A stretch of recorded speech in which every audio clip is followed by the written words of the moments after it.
Halo pemirsa, apa kabar? Senang sekali saya Imam Asyari bisa kembali hadir menemani Anda di program yang syarat dengan informasi inspiratif dan kesehatan bagi Anda dan juga keluarga. Inilah dia, Bincang Sehati.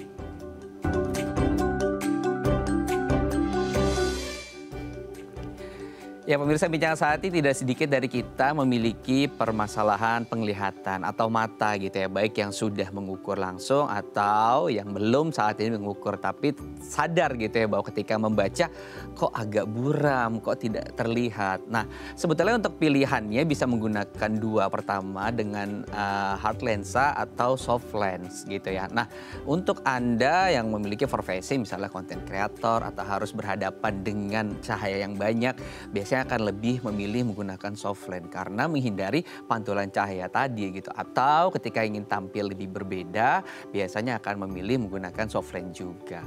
Nah tapi harus hati-hati loh untuk Anda mungkin yang tidak terlalu apik gitu ya. Terkadang jorok, tidak dibersihkan atau memilih kualitas soft lensnya juga yang tidak bagus karena masalah budget. Nah ini bisa menjadi bahaya untuk mata Anda sendiri. Inilah yang akan menjadi pembahasan kita hari ini, yaitu waspada atau hati-hati penggunaan lensa kontak atau soft lens. Tapi sebelum saya masuk ke tema kita hari ini, saya akan berbagi terlebih dahulu fun fact nih seputar mata kita. Karena mata ini adalah organ kedua paling kompleks di dalam tubuh kita. Mata ini juga menjadi keseharian yang kita gunakan gitu ya untuk meng-capture data yang kita lihat dan kita hantarkan ke otak. Kita mulai yuk, fun fact apa saja yang akan saya bagikan. Yang pertama adalah otot paling cepat itu ternyata ada di mata kita pemirsa. Menurut sebuah penelitian dari Cleveland Clinic, mata ini memiliki 6 otot yang semua otot ini merupakan otot tercepat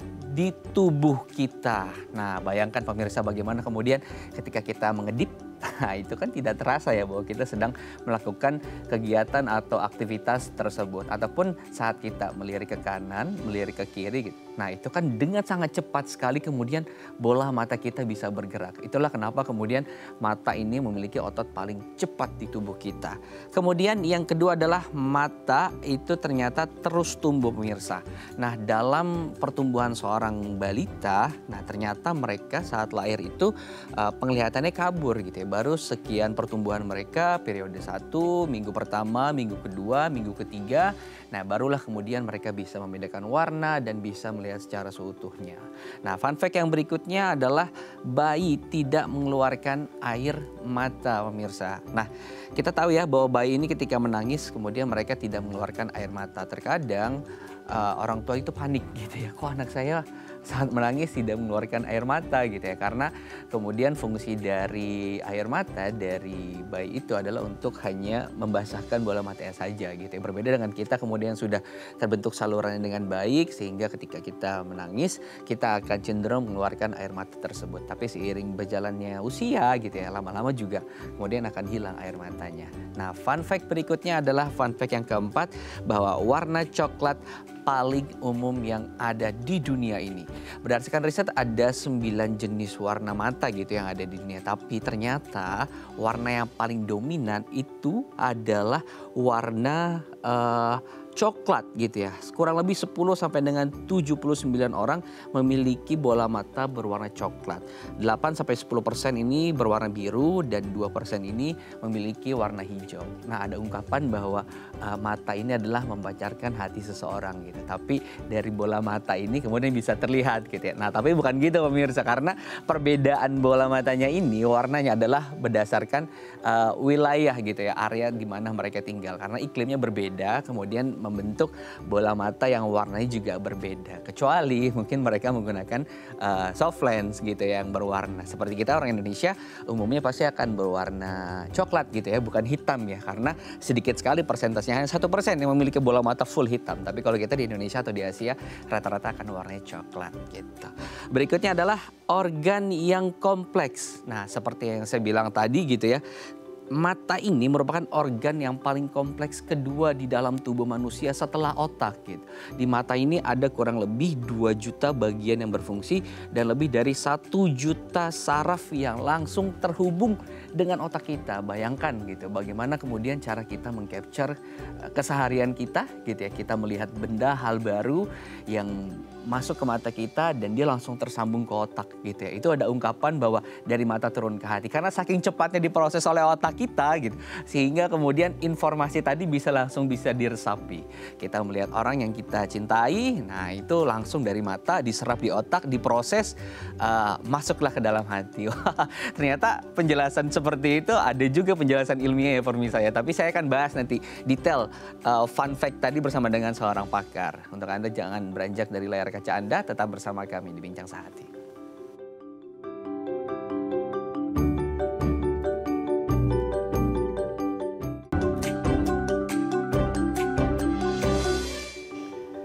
Terima kasih Anda masih bersama kami di Bincang Sehati. Di segmen sebelumnya saya sudah membagikan 5 fun fact seputar mata. Nah di segmen kali ini sudah hadir bersama saya seorang pakar yang kita akan bedah satu persatu dari fun fact yang saya bacakan tadi. Saya akan sapa sudah hadir di studio bersama saya ada Dr. Vanessa selaku spesialis mata dari Rumah Sakit Murni Teguh Ciledug. Selamat pagi dokter, apa kabar? Selamat pagi, baik. Semoga sehat selalu, tidak hanya sehat fisik jasmani, rohaninya juga dan juga terutama kesehatan matanya dok gitu ya. Ya. Karena ini salah satu organ yang paling penting di tubuh kita.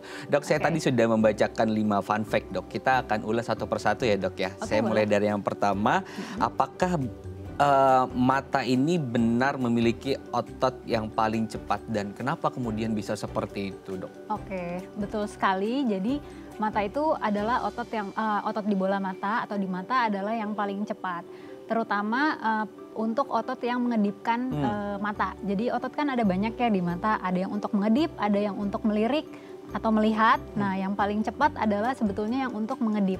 Makanya kan banyak quotes-nya ya. Sesuatu terjadi in the blink of the eyes gitu. Nah itu secepat kedipan mata. Ya itu menggambarkan secepat itu. Jadi dengan refleks yang timbul, misal kita kena ada sesuatu yang mau masuk ke mata, kita kan tanpa berpikir sudah pasti refleks langsung kedip. Gitu. Itu pernah ada yang ukur nggak sih dok seberapa mikrosecond gitu kedipan bola kedipan mata itu sebetulnya? Ada sih beberapa, ada yang menyebutkan bahwa itu sekali mengedip 100 sampai 150 milisecond. Jadi sekali kita ngedip cepet banget kan? Iya betul ya. Jadi saking cepatnya gitu ya. Betul. Sampai tadi ketika kita berkendara atau bersepeda gitu ya, kan lagi hobinya bersepeda gitu. Nah dia ada lupa pakai kacamata misalnya, ada benda tanpa harus kita mikir harus melihat benda partikelnya dulu, ini langsung kemudian dia mengedip gitu ya. Iya, refleksnya cepat sekali. Iya betul. Oke. Kita masuk ke fun fact berikutnya dok. Yang kedua ini, benar nggak sih kemudian mata ini terus tumbuh ya? Jadi begini, kalau bola mata, panjang bola mata itu tumbuh secara progresif hingga umur 6 tahun. Lalu dia akan tetap bertumbuh hingga usia remaja, lalu kemudian sebetulnya menetap.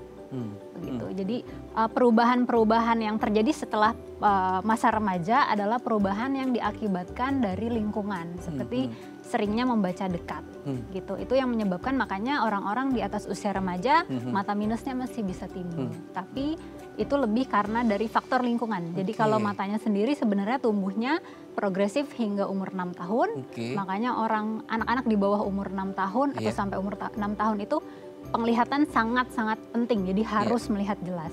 Setelah itu masih tumbuh sampai usia remaja, kemudian harusnya sih sudah selesai. Gitu. Jadi kenapa anak-anak itu ketika kita lihat bola matanya besar, berbinar gitu. Karena di usia segitu ukurannya juga sudah besar gitu ya.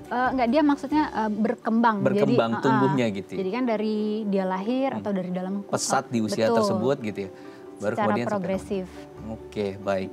Nah, berikutnya kita masuk ke fun fact yang ketiga adalah bayi itu ternyata ketika menangis air matanya tidak keluar ya. Karena orang tua juga banyak khawatir gitu. Iya. Jadi sebetulnya itu terjadi karena kelenjar air matanya itu belum terbentuk. Jadi bayi itu baru mulai berkembang atau terbentuk lacrimal gland-nya itu di usia 2 minggu sudah baru mulai itu. Nanti makanya pada bayi-bayi kan kalau nangis nggak ada air matanya. Nanti baru mulai terlihat di usia antara 1 bulan hingga 3 bulan itu udah mulai kelihatan tuh adalah sedikit-sedikit gitu ya airnya gitu. Nanti setelah di atas 3 bulan baru kelihatan kalau nangis ada air matanya gitu.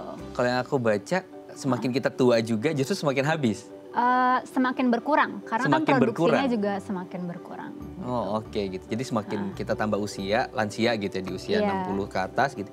Ini akan air matanya semakin berkurang. Gitu. Betul. Oke, tapi kesedihan tidak akan berkurang gitu ya, tetap ya gitu. Kita bisa mengekspresikan kesedihan tadi gitu. Berikutnya adalah warna coklat. Ini adalah warna yang paling umum untuk bola mata masyarakat dunia. Benar nggak, Dok? Betul. Di atas 50% penduduk di dunia warna matanya atau irisnya sebetulnya lebih tepatnya adalah berwarna coklat. Sisanya terbagi atas warna-warna lain. Oke. Gitu. Apa sih yang membedakan akhirnya mereka berbeda warna, Dok? Gitu? Karena Eropa untuk beberapa wilayah gitu ya, mereka akan warnanya agak biru gitu. Itu dari kan warnanya itu sebenarnya dari pigmen. Jadi semakin orangnya mempunyai hipopigmentasi, kalau orang luar negeri kan, orang Eropa kan memang putih-putih gitu ya, dari kulit, dari warna rambut gitu. Nah itu mempengaruhi, yaitu ras berarti yang paling utama gitu. Nah semakin rasnya, semakin keturunannya hipopigmentasi atau bule-bule gitu ya, yaitu semakin warnanya itu berubah tidak menjadi coklat. Gitu. Oke, baik. Nah jadi mayoritas adalah coklat gitu ya, termasuk kita di Asia tuh irisnya tuh coklat ya? Gitu. Iya, mostly iya betul. Mostly ya gitu. Ketahui misalnya persilangan gitu, kecuali misalnya persilangan gitu keturunan punya misalnya darah orang tuanya salah satunya di Eropa gitu ya. Nah, biasanya akan mewariskan dan turun gitu ya. Iya betul. Oke baik. Terakhir, yang kelima adalah mata ini adalah organ yang paling kompleks. Kedua setelah otak, betul, Dok? Betul. Betul. Mata itu nomor 2 yang paling kompleks setelah otak. Udah pasti otak yang paling kompleks ya, karena kan dia mengatur seluruh tubuh kita. Yang kedua adalah mata, karena kan mata itu proses melihatnya itu sangat rumit sebetulnya. Yang kita serap aja sebetulnya kan gelombang cahaya.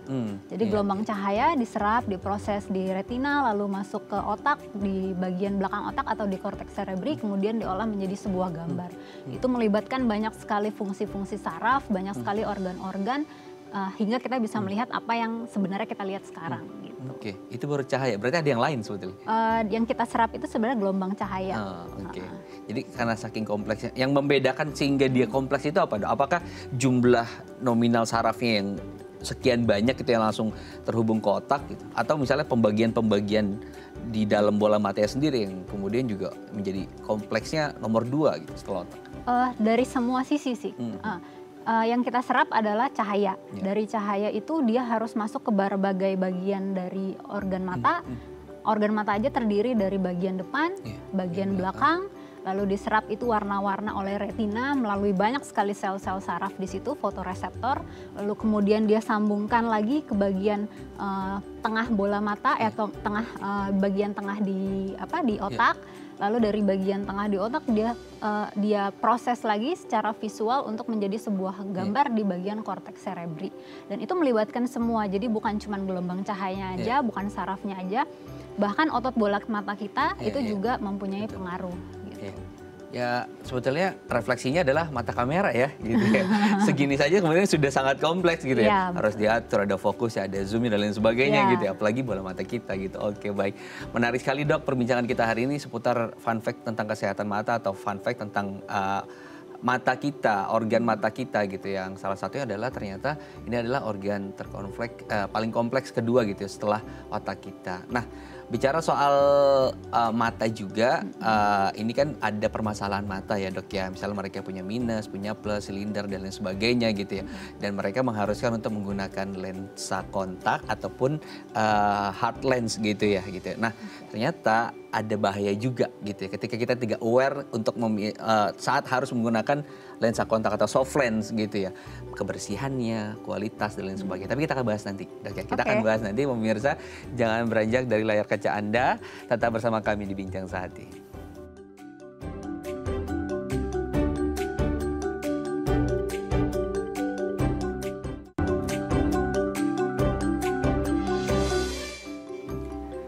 Terima kasih Anda masih bersama kami di Bincang Sehati. Tadi di segmen sebelumnya kita sudah banyak bahas tentang kesehatan mata. Fun fact-nya banyak sekali kita ulas, ada 5 fun fact. Mulai dari bagaimana bayi itu ternyata ketika menangis juga mengeluarkan air mata. Dan warna-warna mata yang ada di dunia ini ternyata mayoritasnya adalah warna coklat. Dan tadi mata adalah organ paling kompleks kedua setelah otak kita. Nah di segmen kali ini kita akan masuk tema perbincangan kita tentang hati-hati penggunaan lensa kontak atau soft lens gitu. Karena banyak kemudian dari kita juga yang ya terpaksa harus menggunakan soft lens tadi untuk urusan penampilan gitu ya, ataupun tadi pekerjaan gitu. Tapi kita harus hati-hati juga saat penggunaan soft lens tadi. Nah masih bersama saya ada Dr. Vanessa selaku spesialis mata dari Rumah Sakit Murni Teguh Ciledug. Dok, boleh dijelaskan nggak sih kemudian apa pengertian dari lensa kontak itu, Dok? Oke, jadi lensa kontak adalah sebenarnya salah satu alat bantu untuk melihat. Pada dasarnya sebetulnya itu. Jadi kita kan kalau melihat untuk orang yang punya mata minus, rabun jauh yaitu atau rabun dekat, atau sekarang untuk baca, itu kan harus menggunakan alat bantu. Selain kacamata ada juga kontak lens. Tapi sekarang bisa juga biasanya digunakan sebagai kosmetik. Atau juga sebagai terapi atau pelindung jika ada masalah di kornea mata. Gitu. Itu hanya dipakai ketika ada permasalahan mata. Bagaimana dengan yang misalnya mereka hanya untuk urusan kecantikan, tidak ada permasalahan penglihatan gitu. Itu masuk lensa kontak juga definisinya untuk aksesoris? Iya. Lensa kontak, tapi ya mereka fungsikan sebagai kosmetik. Kosmetik gitu ya. Oke, baik. Berikutnya Dok, kalau kita lihat gitu ya, apa sih kelebihan dari menggunakan hard lens dengan soft lens gitu? Kan karena kalau sejauh ini yang saya dengar dari teman-teman gitu, kenapa harus pakai soft lens? Karena tadi untuk penampilan tidak mau ada frame di matanya gitu, atau karena urusan pekerjaan misalnya konten kreator, mereka kan terpapar banyak cahaya gitu, tidak ingin misalnya ada pantulan ketika di kamera kayak gitu. Sebetulnya apa yang membedakan dua hal ini? Oke, jadi sebenarnya kalau kita ngomongin kontak lens, itu ada dua. Jadi ada soft kontak lens atau juga yang hard. Nah, kalau kacamata itu beda lagi. Kalau kita bicara tentang kontak lens, yang soft itu biasanya yang paling sangat sering digunakan oleh orang zaman sekarang. Kenapa paling sering digunakan? Karena dia mudah dicari, dimanapun sekarang orang bisa jual ya, bisa beli. Lalu sifatnya itu lembut gitu ya, sehingga dipakainya mudah, lebih nyaman. Jadi orangnya tuh juga yang makai itu lebih gampang lah seperti itu. Fleksibel gitu ya. Mobile lebih enak gitu ya. Iya, betul. Sedangkan kalau yang hard contact lens itu sifatnya lebih rigid atau lebih kaku gitu. Jadi kenyamanannya tentu saja berkurang. Terus cara pemakaiannya juga lebih susah. Tapi juga selain itu tentu aja ada kebaikan yang lain. Jadi kalau hard lens itu biasanya dia melihatnya mempunyai vision yang lebih baik, lebih jernih. Terutama untuk orang yang punya silinder. Kalau kontak lens biasanya dia karena dia sifatnya lembut dan nggak ada fitting biasanya nggak ada fitting. Jadi ketika kadang-kadang di kornea mata kita itu sifatnya loose. Jadi kalau kita ngedip aja dia ikut bergerak. Jadi pas kita ngedip blur. Ya kan suka seperti itu kalau soft lens. Jadi soft lens, lensa hard lens dan juga kacamata. Nah itu berbeda. Kalau yang frame yang saat ini dokter kenakan itu kita sebutnya sebagai kacamata. Betul. Kalau kontak lens ada dua memang, hard lens dan soft lens. Kalau hard lens, soft lens itu penggunanya tadi langsung dia bentuknya agak elastis, dua-duanya lebih elastis dan masuk tempel di sini gitu ya. Iya, cuman bedanya memang bahannya aja yang beda. Kalau soft lens itu memang sangat fleksibel. Nah, beberapa pekan ini kan sebulan ke belakang ini ya banyak banget kemudian bahaya menggunakan artikel-artikel tentang bahaya menggunakan soft lens ataupun hard lens gitu di luar kacamata gitu ya. Karena misalnya saat ada api dia akan nempel atau dipakai tidur nggak bisa dilepas lah, copot gitu, nggak bisa copot lagi gitu dan permanen gitu. Sebetulnya kenapa sih kita harus waspada dengan penggunaan soft lens dan juga lensa kontak yang hard lens itu, Dok? Yang perlu diketahui yang namanya kalau kita pakai soft lens atau kontak lens lah ya kita menyebutnya, apapun jenisnya baik yang soft lens ataupun hard lens itu ada bendanya itu menempel di kornea mata. Itu harus Ya. Garis bawahi. digarisbawahi dulu. Nah, kornea mata itu kan sangat sensitif. Ada ribuan saraf di situ, Ya. dan kornea mata itu harus jernih. Nah, ketika nanti kita pasang soft lens, kalau soft lensnya tidak bersih atau tangan kita nggak bersih atau tidak sesuai dengan yang seharusnya gitu, water contentnya misalnya, itu langsung nempel ke mata, itu kan bisa menyebabkan infeksi. Yeah. Nah, kalau sudah menyebabkan infeksi kornea, itu urusannya bisa panjang gitu. Karena begitu korneanya rusak karena soft lens, kehilangan kejernihan, otomatis penglihatan kita akan berkurang dan sifatnya adalah permanen. Oke, jadi kalau dari sisi Dokter Vanessa sendiri melihatnya disarankan atau tidak sih kemudian kita pengguna, karena kan ya mungkin setiap orang beda habit gitu ya, Iya. beda apik, beda kebersihan masing-masing Iya. gitu ya.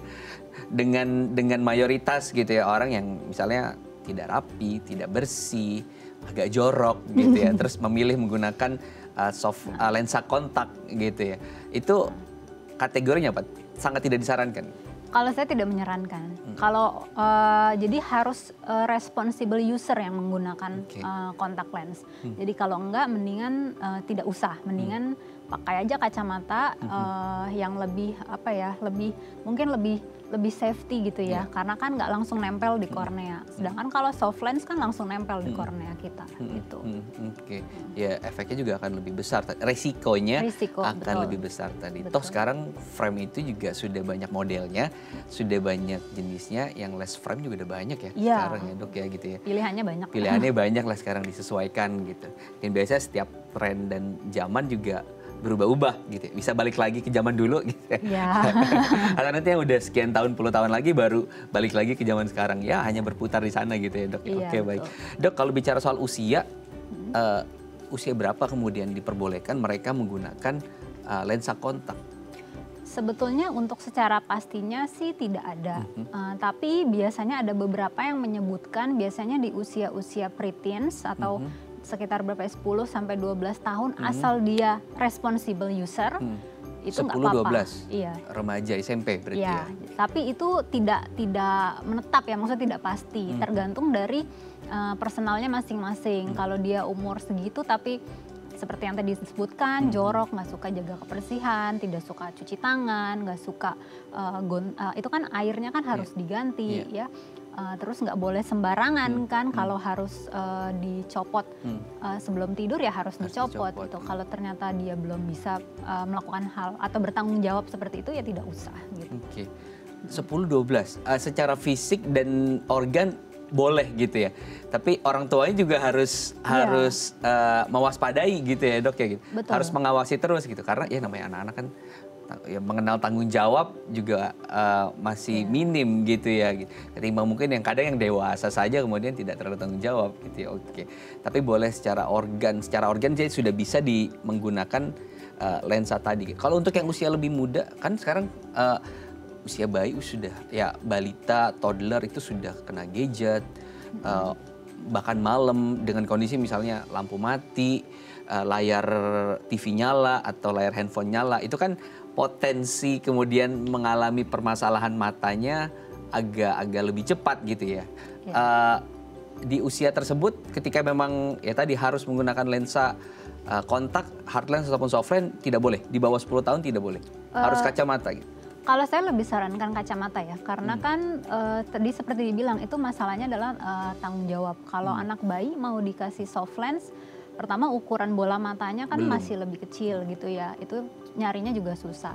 Sebenarnya pada dasarnya soft lens atau kontak lens itu adalah alat bantu. Jadi kita boleh pakai alat bantu apa aja, tapi harus disesuaikan.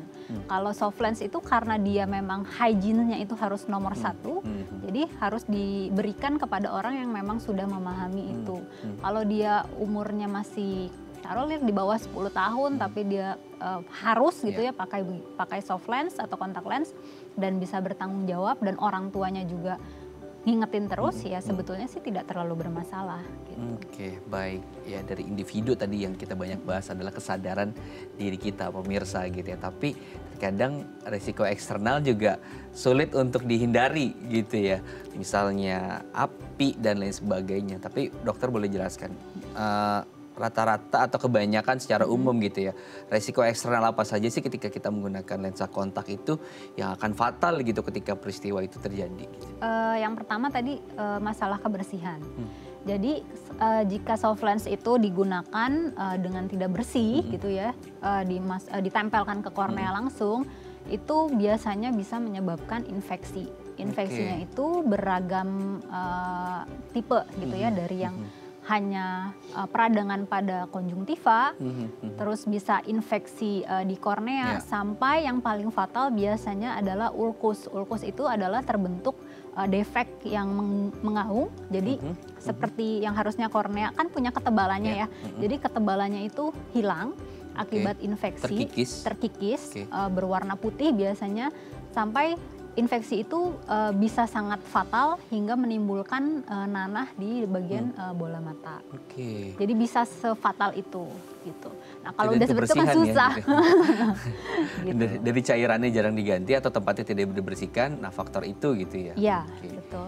Kalau tidak sengaja tercampur juga itu juga sama, akan dalam jangka dekat langsung fatality-nya terlihat gitu. Oh, ada kuman-kuman yang sangat patogen. Jadi hari ini kena itu banyak sekali. Tapi kalau kita tilik lebih lanjut dari kita bicara sama pasiennya, itu memang pasiennya nggak hygiene aja. Kadang yang seperti itu biasanya timbulnya memang pertama dia nggak ganti air, terus dia nggak cuci tangan pada saat pakai gitu. Terus memang matanya itu sebenarnya udah menimbulkan keluhan, jadi matanya tuh sebenarnya udah merah, udah iritasi, tapi dia tetap aja pakai soft lens. Dan kadang soft lensnya itu soft lens orang, jadi bukan soft lens yang dia pakai. Pinjam? Iya, jadi gonta-ganti aja. Biasanya itu yang mereka mau kosmetik ya, secara kosmetik gitu. Kosmetik, berarti yang tadi ya untuk hanya kecantikan gitu ya? Iya. Irisnya warna beragam warna itu gitu ya, itu kategori itu kan iya benar juga sih, nggak mungkin beli satu hanya untuk dipakai sekali, biasanya akan dipakai berkali-kali dengan orang yang berbeda. Itu juga ada faktor risiko tadi ya. Pastinya ya? begitu. Oke, baik. Ini baru soal kebersihan, belum lagi hal-hal eksternal yang lain gitu. Apa kemudian bahaya-bahaya juga yang harus kita waspadai ketika menghadapi hal seperti ini gitu ya. Nanti kita akan bahas dulu ya, kita akan bahas nanti ya dok ya. Kita harus jeda dulu untuk Anda pemirsa, jangan beranjak dari layar kaca Anda, tetap bersama kami di Bincang Sehati.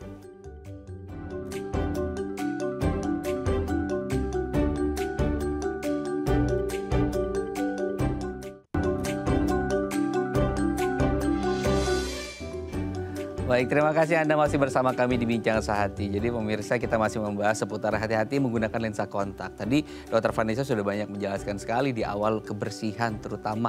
Ini menjadi kunci untuk Anda yang memilih untuk menggunakan lensa kontak. Dan juga kebiasaan kepribadian gitu. Untuk saya yang suka lupa gitu ya. Nah, ini tidak sangat disarankan menggunakan lensa kontak karena tidur ya lupa copot juga bahaya. Ketika berenang lupa dilepas juga bahaya gitu. Jadi harus balik ke self diri kita sendiri, sadari apakah kita kemudian cocok atau bisa menggunakan lensa kontak atau tidak. Nah, untuk Anda yang ingin bertanya nih seputar bagaimana mewaspadai menggunakan lensa kontak, Anda bisa menghubungi kami melalui layar interaktif di 021 290 32644 atau bisa melalui Instagram kami di Daai Family. Nah, saya akan kembali lagi bertanya dengan Dr. Vanessa. Dr. Vanessa, tadi kalau misalnya dalam kondisi tertentu force majeure misal gitu ya, kebakaran gitu ya, atau ada api gitu ya di sekitar muka kita yang harus menyambar muka kita, terus kemudian juga ada kondisi kita harus menyelamatkan orang gitu ya, tapi lensa kontak masih tertempel di mata kita gitu. Resikonya akan seperti apa sih? Sebesar apa gitu ya ketika menggunakan lensa kontak di kondisi force majeure seperti itu? Ya resikonya lumayan ya, cuman kalau dihubungkan dengan keselamatan diri ya memang harusnya kita selamatin diri dulu. Tapi begitu memang kira-kira sudah berada di tempat yang aman, ya langsung dilepas kontak lensnya. Gitu. Oke, baik. Nah, ada juga orang yang kemudian memiliki masalah-masalah tertentu gitu ya, tidak boleh menggunakan lensa kontak. Kondisi seperti apa gitu dari organ matanya yang sudah tidak boleh diagnosa ditetapkan menggunakan lensa kontak? Kalau secara yang tidak boleh sama sekali gitu ya, yang jelas kalau matanya merah, itu udah langsung nggak boleh. Merah tuh iritasi? Baik iritasi aja nggak boleh. Jadi kayak matanya lagi kering gitu, dry eyes, jadi matanya terlihat merah gitu. Walaupun penglihatannya tidak buram, itu tetap nggak boleh pakai kontak lens. Sampai matanya benar-benar sembuh, sampai tidak ada mata merah, sampai orangnya merasa nyaman dengan matanya, nggak ada keluhan-keluhan, baru boleh dipakai lagi gitu. Tapi kalau merah, walaupun dibilang hanya merah sedikit, pokoknya nggak boleh dulu gitu. Oke. Hanya satu itu? Iya. Atau ada lagi misalnya kelainan mata lain yang akhirnya dia nggak boleh menggunakan lensa kontak? Karena kan soft lens atau kontak lens ini kan sifatnya macam-macam ya. Jadi ada yang memang cuman sebagai pelindung aja. Jadi bisa dibilang bukan nggak boleh, tapi harus ditentukan dulu kriterianya apa. Kalau dia hanya untuk melindungi, misalnya nih kornea yang sudah rusak, jadi kan dia gampang sekali teriritasi, membuat rasa mata mengganjal, atau yang biasanya kornea bekas luka lalu dijahit, kita bahkan pasangin soft lens di situ untuk melindungi. Gitu. Jadi ada kriterianya dulu. Iya, benar. Oke. Nah, untuk Anda nih pemirsa ya yang menggunakan lensa kontak, gitu. Kita kan tanya ke dokter, Dok. Idealnya gitu ya. Idealnya dari si lensa kontak tadi diganti berkala berapa bulan sekali? Oke, jadi kan soft lens itu atau kontak lens itu kan ada masanya ya. Ada yang dapat digunakan daily, ada yang monthly, bahkan ada yang 6 months atau ada juga yang 1 tahun. Nah, yang perlu diperhatikan adalah tidak boleh dipakai melebihi masa yang sudah dianjurkan. Nah, ada expired date-nya? Ada expired date-nya. Lalu pada masa di saat kita menggunakan soft lens, misalkan itu boleh dipakai selama 1 bulan. Nah, bukan berarti 1 bulan ini pasti aman. Enggak, jadi setiap hari juga harus diperhatikan kebersihannya. Bukan berarti masih 1 bulan berarti oke, saya nggak perlu was-was, bukan seperti itu. Jadi tetap 1 bulan tapi setiap kali pakai, setiap harinya itu harus diperhatiin. Gitu, hygiene-nya. Jadi ada cost lebih yang harus dikeluarkan dari benefit yang juga Anda terima gitu ya. Fleksibilitasnya gitu ya. Terus juga dari look-nya juga kelihatan daripada mungkin mereka yang nggak nyaman menggunakan frame gitu ya. Tapi ada cost lebih juga yang harus mereka keluarkan. Tapi untuk pembersihan yang lainnya seperti penggantian cairan liquidnya ataupun pembersihan area untuk taruh lensa kontaknya gitu. Itu idealnya rutin berapa kali seminggu? Idealnya ya setiap kali dipakai dibersihkan. Setiap kali dipakai dibersihkan. Cuman cairannya langsung diganti. Harus diganti, soft lensnya dibersihkan. Bahkan tempat yang buat nyimpan soft lensnya itu, menurut saya lebih baik dibersihkan dengan air yang matang. Jadi bukan air keran, karena kan air keran kita nggak 100% air matang tuh air masak yang dididihkan. Air minum gitu, bukan air panas ya, tapi maksudnya air yang layak minum lah gitu. Di luar misalnya air itu sudah dikemas ataupun air yang memang dari bawah tanah, itu selama dia sudah air matang, nah itu bisa digunakan. Ya, itu lebih aman. Karena kan tidak ada bakteri. Kalau air dari keran kan kita nggak tahu kebersihannya seperti apa. Tidak harus pH tertentu ya?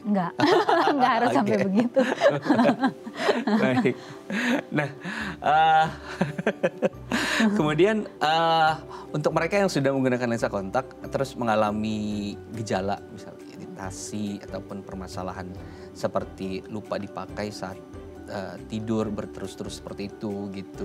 Nah, apa kemudian yang harus mereka lakukan? Konsultasi langsung atau ada indikasi dininya yang bisa menjadi alarm untuk mereka langsung melakukan pemeriksaan?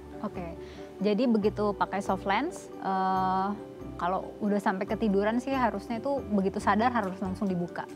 Jadi itu kalau kelewatan ya maksudnya. Tapi kalau yang dalam jangka waktu yang tidak menentu, pokoknya sekali matanya terasa mengganjal, bahkan merah, itu copot aja dulu langsung. Copot langsung soft lensnya, lalu kalau misalkan ada artificial tears, boleh diteteskan dulu artificial tears. Nanti itu obat tetes mata? Iya, obat tetes mata. Jadi semacam ya obat tetes mata artificial tears yang banyak dijual. Itu yang pertama kali banget harus dilakukan, copot soft lens, terus kalau ada artificial tears boleh dipakai. Lalu coba secara mandiri melihat apakah penglihatannya menjadi lebih buram dari sebelumnya atau enggak. Kalau setelah soft lens dibuka penglihatan menjadi lebih buram, langsung periksa ke dokter mata. Oke. Gitu. Apalagi kalau sudah ada tanda-tanda, jadi secara kita ngaca, secara kasat mata aja sudah terlihat adanya bintik putih di bagian kornea atau di bagian hitam bola mata kita. Nah itu udah harus cepet-cepet ke dokter mata untuk langsung diobatin.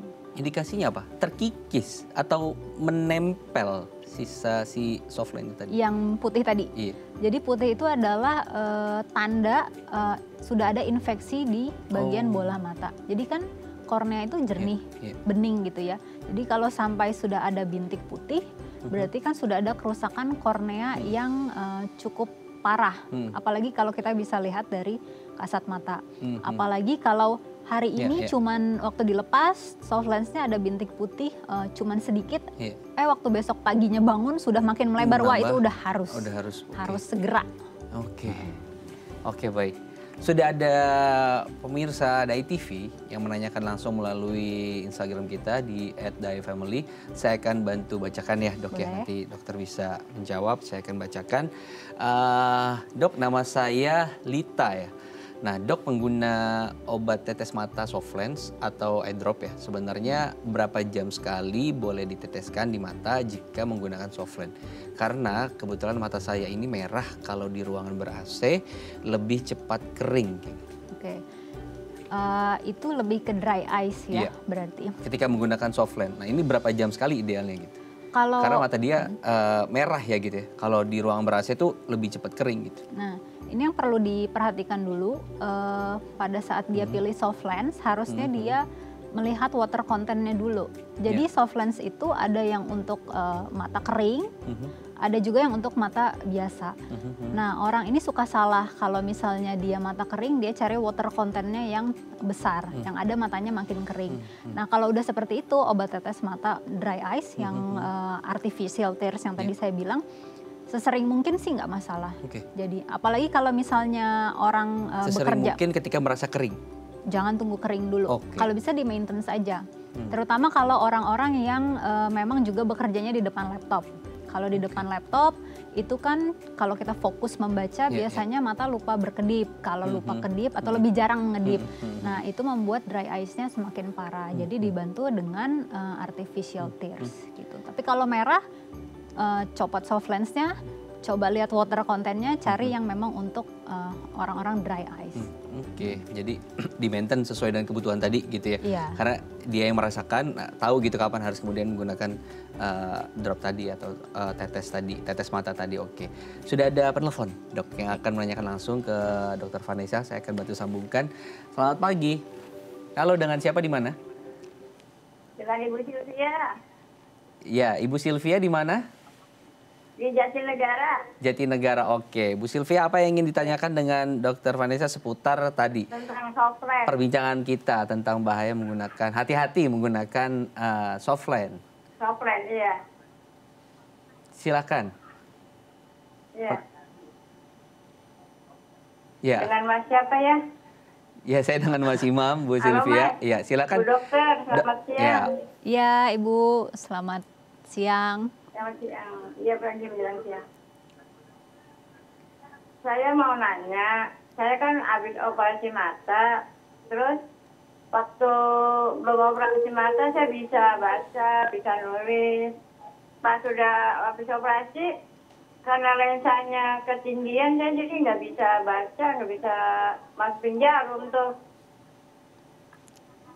Makanya saya mau tanyain, apa bisa dirubah, apa gimana dok? Gitu aja dok, saya tunggu jawabannya. Ibu menggunakan soft lens atau kacamata?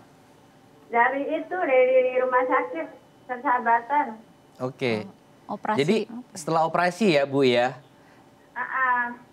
Ibu Enggak pakai kacamata. Enggak pakai kacamata, tapi menggunakan soft lens. Jadi kalau jalan tuh panas silau. Kalau jalan silau gitu ya. Tapi saat ini tidak menggunakan alat bantu tadi, soft lens ataupun kacamata? Enggak. Yang paten permanen. Oh, lensa permanen. Masalahnya tadi apa Ibu? Silau? Ya tunggu jawabannya dok, makasih. Silau dan yang agak blur tadi gitu ya. Baik. Terima kasih Bu Sylvia, nanti akan dibantu jawab sama Dokter Vanessa. Gimana Dokter Vanessa? Kayak setelah operasi ya, saya tangkap tadi adalah setelah operasi dan pakai lensa permanen. Oke. Itu sepertinya maksud ibunya itu habis operasi katarak sepertinya ya. Jadi pasang lensa tanam di dalam bola mata gitu. Nah, kalau untuk itu sebetulnya kan memang kalau misalnya kita ini jika maksudnya itu ya, maksud dari penanya tadi ya. Kalau pasang lensa tanam atau intraocular implantation setelah operasi itu memang pasti akan ada perubahan melihat gitu. Nah, itu harus sebetulnya sih ibunya harus cek ulang dulu nih apakah ada perubahan minus atau melihat dekat, apalagi kalau udah usia kan pasti memang ngelihat dekat harus pakai kacamata. Terus apakah ukuran jauhnya juga berubah. Lalu apakah selain itu adakah penyakit lain, misalnya mungkin saraf matanya juga ada gangguan sehingga setelah operasi melihatnya masih belum sempurna. Itu sih kalau yang tadi saya tangkap dari penelpon ya. Termasuk over exposure ketika matahari masuk gitu ya. Nah itu juga masalahnya tadi di lensa tanam itu gitu ya, harus dicek ulang lagi. Ya harusnya kalau dalam kondisi normal sih tidak akan silau, cuman makanya harus dilihat langsung gitu ya. Kalau kasus seperti ini apa penyebab silaunya gitu? Apa karena ada sesuatu yang lain gitu? Atau mungkin korneanya kurang baik itu masih ada yang kurang baik, jadi ngelihatnya makanya silau. Oke, jadi Bu Sylvia harus diperiksakan gitu ya. Ke dokternya ditanyakan lagi gitu ya, barangkali mungkin dari lensa tanamnya itu ya gitu ya harus disesuaikan lagi gitu harus ya. Ada alat bantu selain itu tadi gitu ya. Oke, baik. Ya kalau misalnya di luar ruangan ketika silau ya coba pakai kacamata hitam gitu ya. Itu cukup membantu mungkin. Baik pemirsa, kita akan kembali lagi usai jeda. Untuk Anda yang masih ingin bertanya dengan Dr. Vanessa, Anda bisa bergabung bersama kami melalui line interaktif di 0212903244 atau bisa melalui Instagram kami di DAI Family. Saya akan kembali lagi usai jeda. Tetap bersama kami di Bincang Sehati.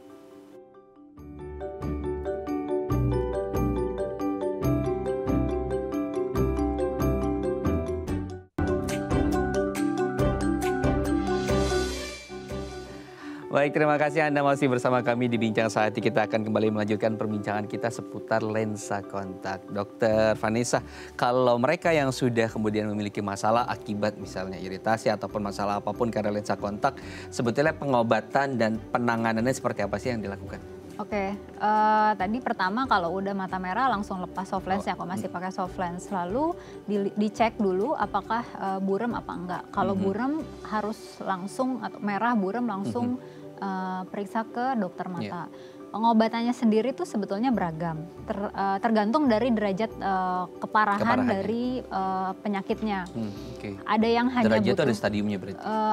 Kita kan lihat nanti kalau sudah sampai ada defek yang menggaung yang tadi seperti saya bilang, penipisan kornea gitu ya, ya itu udah harus banget ke dokter. Pengobatannya macam-macam, tergantung kita lihat dulu kira-kira ini penyebabnya apakah bakteri, apakah jamur, apakah dari keduanya gitu. Kalau bisa dari bakteri ya kita kasih antibiotik. Kalau ternyata parah sekali, antibiotiknya bisa diminum dan juga ditetes, dikombin. Nah, saya memang menyarankan diperiksa langsung ke dokter mata. Kenapa? Karena kebanyakan orang penderita soft lens menganggap tanda kutip remeh mata merah mereka. Jadi mereka beli obat-obatan sembarangan di luar, di toko tanpa resep obat. Masuknya gitu ya? Mendiagnosa sendiri, lalu mengobati sendiri, terus salah beli obat atau salah obat yang disarankan dari yang penjual. Yang ada bukannya makin baik, malah semakin parah. Jadi ada obat-obatan yang memang tidak boleh dipakai pada saat kornea itu terinfeksi, apalagi sudah sampai ada penipisan. Nah mereka makin tetesin itu, yang ada bukannya sembuh, makin buruk. Gitu. Makin buruk, udah ke kita udah berantakan lah, udah parah banget. Parah gitu. banget. Kasian jadi. Level derajatnya jadi naik gitu. Iya, sudah sampai ada bintik putih yang melebar, penipisannya sudah parah gitu kan. Kalau udah seperti itu kan walaupun sembuh, pasiennya nggak bisa, tetap aja kehalang penglihatannya gitu. Tapi kalau kita lihat tadi obatnya lebih banyak obat tetes atau yang langsung interaksi dengan luka. Obat minum tuh ada nggak sih kemudian yang diberikan kepada mereka? Ada obat minum juga. Makanya kita lihat dulu kan, kalau ternyata hanya ada iritasi atau erosi kornea, biasanya kita kasih obat tetes, terus kita tutup bola matanya, seperti itu. Tapi kalau sudah sampai ada defek bergaung, apalagi sudah sampai ada nanah, bahkan pasiennya perlu dirawat inap, karena antibiotik yang digunakan biasanya juga harus progresif, jadi harus dimasukkan melalui intravena. Gitu. Oke. Bisa sampai separah rawat itu. inap gitu ya? Iya, karena antibiotiknya itu harus terus. Iya, karena ada beberapa kuman-kuman yang disebabkan oleh soft lens itu yang sifatnya itu benar-benar patogen. Jadi hari ini kena, besok korneanya udah bisa putih, udah ada nanah, udah segala macam gitu. Jadi itu udah harus rawat inap, nggak bisa kita cuman kasih obat minum aja. Oke, kurangi ya pemirsa ya untuk self diagnose gitu ya.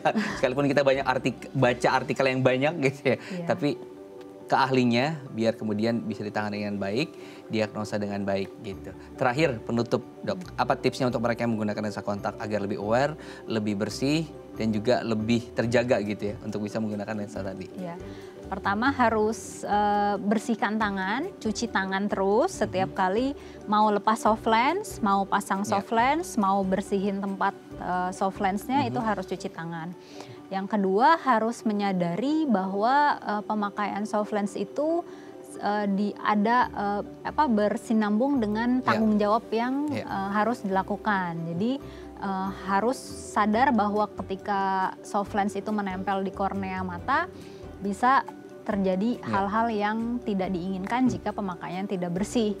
Itu, dan jika soft lensnya hanya untuk 1 bulan, ya hanya 1 bulan saja. Jadi jangan extend, jangan dilebihkan lebih dari 1 bulan atau lebih dari yang seharusnya gitu. Dan kalau mata merah, tadi seperti saya ulang-ulang ya, karena ini akibatnya bisa fatal. Coba langsung dilepas soft lensnya, cepat berobat, cepat pokoknya jangan lama-lama, jangan self diagnose gitu. Baik, Dr. Vanessa terima kasih, informasinya lengkap sekali pagi hari ini, informasi tentang lensa kontak yang juga mengedukasi saya dan juga pemirsa di rumah gitu. Semoga informasi yang kita bahas ini bermanfaat. Terima kasih Dr. Vanessa. Oke. Terima kasih. Ya pemirsa, saya sudah perjumpaan kita hari ini Bincang Sehati. Saya Muhammad Syahri pamit. Untuk Anda yang memiliki kritik dan saran, Anda bisa mengirimkan di Instagram kami di @daifamily. Saya Muhammad Syahri pamit. Sampai jumpa.